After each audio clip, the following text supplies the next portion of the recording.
राधा अथवा राधिका हिंदू धर्म की प्रमुख देवी हैं।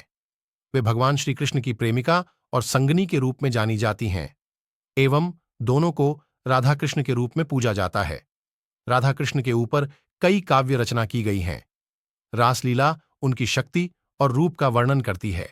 वैष्णव संप्रदाय में श्री राधा जी को भगवान श्री कृष्ण की शक्ति स्वरूपा भी माना जाता है, जो स्त्री रूप में श्री कृष्ण की लीलाओं में प्रकट होती है।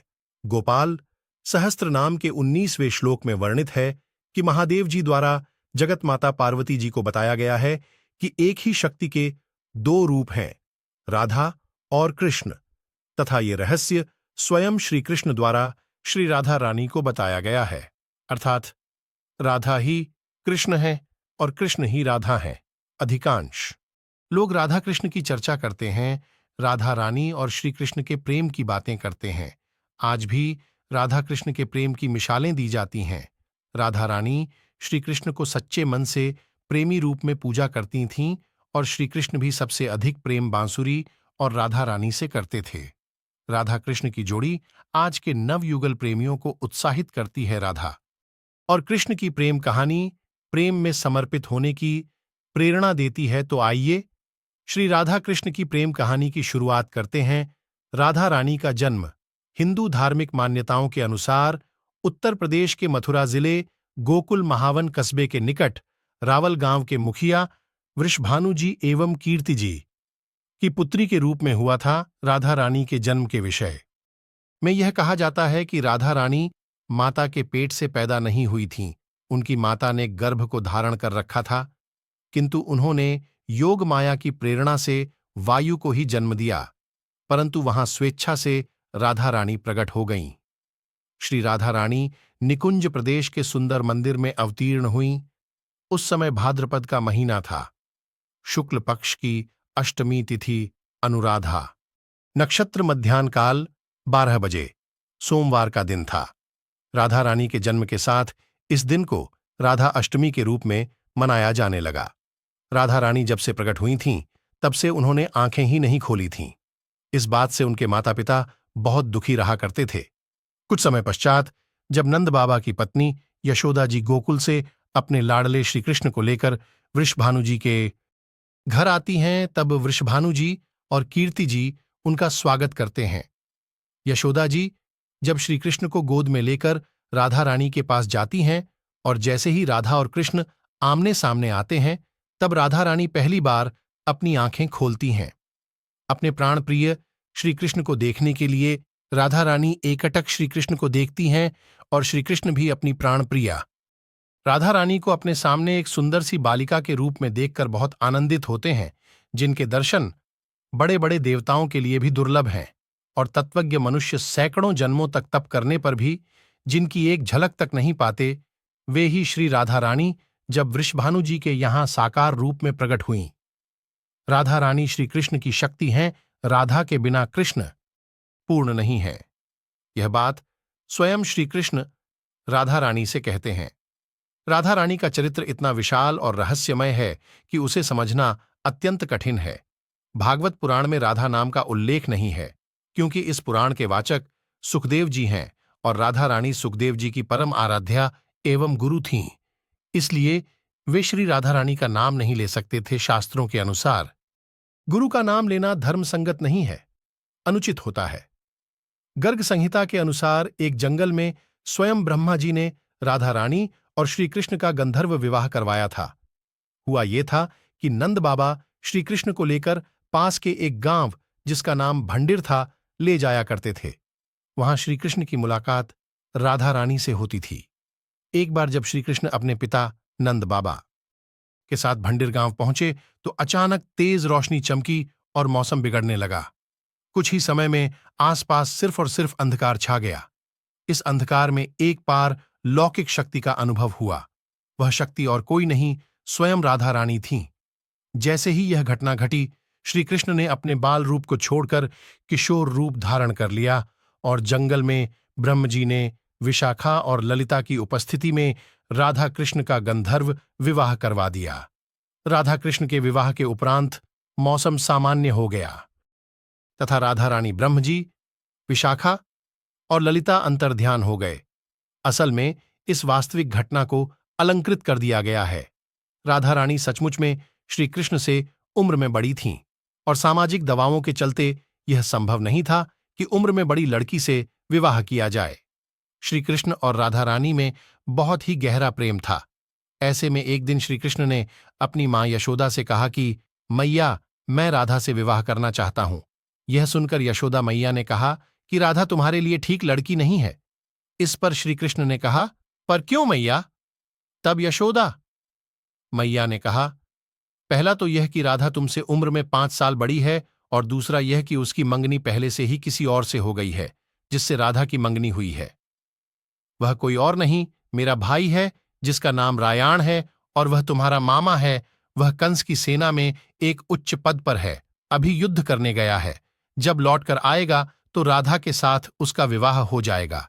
जब श्री कृष्ण नहीं माने तो आर्षि गर्ग ने उन्हें बताया कि तुम्हारा जन्म किसी महान कार्य के लिए हुआ है। तब कहीं जाकर श्री कृष्ण राधा रानी को छोड़कर मथुरा जाने को विवश हुए।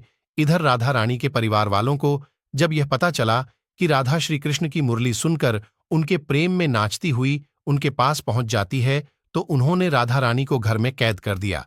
जब श्री कृष्ण को यह जानकारी लगी कि राधा रानी को घर में कैद कर दिया गया है, तो श्री कृष्ण अपने ग्वाल बालों सहित राधा रानी को रात्रि में कैद से मुक्त कराकर अपने भ्राता बलराम और उद्धव जी सहित अन्य गोप सखियों के साथ रात भर नृत्य करते रहे।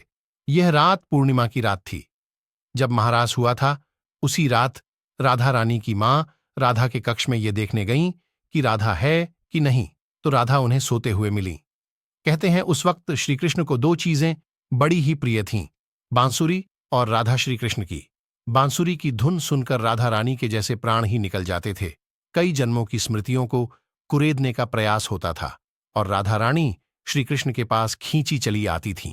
भगवान श्रीकृष्ण के पास जो मुरली थी, जब वे मथुरा जा रहे थे तो मथुरा जाने से पहले उन्होंने अपनी मुरली राधा रानी को दे दी थी। राधा रानी उस मुरली को बहुत ही संभाल कर रखती थीं, और जब भी उन्हें श्रीकृष्ण की याद आती तो वे यह मुरली बजा लेती थीं, और श्रीकृष्ण राधा रानी की याद में मोर पंख लगाते थे और वैजयंती माला पहनते थे, क्योंकि एक बार नृत्य करने से पहले स्वयं राधा रानी ने अपने हाथों से श्रीकृष्ण को वैजयंती माला पहनाई थी, और मोरपंख उन्हें तब मिला जब वे राधा रानी के साथ उनके उपवन में नृत्य कर रहे थे, तो उनके साथ मोर भी नृत्य कर रहे थे। नृत्य करते करते मोर का पंख गिर गया, तो श्रीकृष्ण ने उसे उठाकर अपने सिर पर धारण कर लिया। श्रीकृष्ण पहले गोकुल, फिर नंदगांव, फिर वृंदावन में रहने लगे थे।